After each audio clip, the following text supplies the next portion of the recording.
வணக்கம் தமிழ் மக்களே, என்னோட பேர் வில்சன். நான் வந்து ஒரு மலையாளி. என்னோட ஊர் வந்து பாலக்காடு. எனக்கு தமிழ் கொஞ்சம் தான் தெரியும், அட்ஜஸ்ட் பண்ணிக்கோங்க. நான் வந்திருக்கிறது சீமான் அவர்களை பற்றி பேசுறதுக்காக. நேற்று தான் எலெக்ஷன் முடிஞ்சது. அந்த எலெக்ஷனில் அவருக்கு ஒரு சீட்டு கூட கிடைக்கல. எதுக்கு அவரை பற்றி நான் கேரளாவில் இருந்து பேசணும்னா, அவரோட ஐடியாலஜி பார்த்து ரொம்ப இன்ஸ்பயர் ஆன ஒருத்தன் தான் நான். அவரோட விஷன், அவரோட பிளான்ஸ். அந்த மாதிரி ஒரு அரசியல்வாதி கேரளாவில் இருந்திருந்தேன்னா நாங்கள் வந்து கொண்டாடி இருப்போம் அந்த மனுஷனை.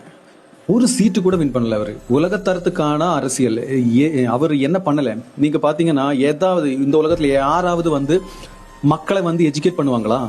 இந்த மேடையில நின்று படம் போட்டு காட்டுறாங்க, பிக் பேங்கை பத்தி சொல்றாங்க, இந்த பூமியை பத்தி சொல்றாங்க, மண்புழுவை பத்தி, குருவியை பத்தி, காடை பத்தி, மரங்களை பத்தி, மலைகளை பத்தி, ஆறை பத்தி, குளத்தை பத்தி, விவசாயம், ஆடு மாடு வளர்த்தல், எவ்வளவு விஷயங்கள் அவர் சொல்றாரு. இது இந்த மாதிரி எல்லாம் யார் சொல்லுவாங்க? புரியல எனக்கு.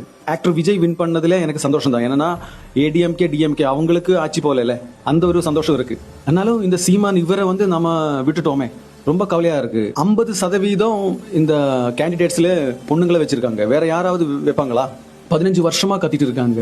மக்களோட எவ்வளவு பிரச்சனையாக்கி அவங்க வந்து முன்னில வந்து நின்று பேசுறாங்க. எனக்கு ஜாதி பார்த்து மதம் பார்த்து நீ ஓட்டு போடாதேன்னு யாராவது சொல்லுவாங்களா? இவர் சொல்றாரு எவ்வளவு விஷயங்கள். என்னோட ஃப்ரெண்ட் சர்க்கிள்ல கூட நான் பேசுவேன் இவங்களை பத்தி, இவங்களோட விஷனை பத்தி.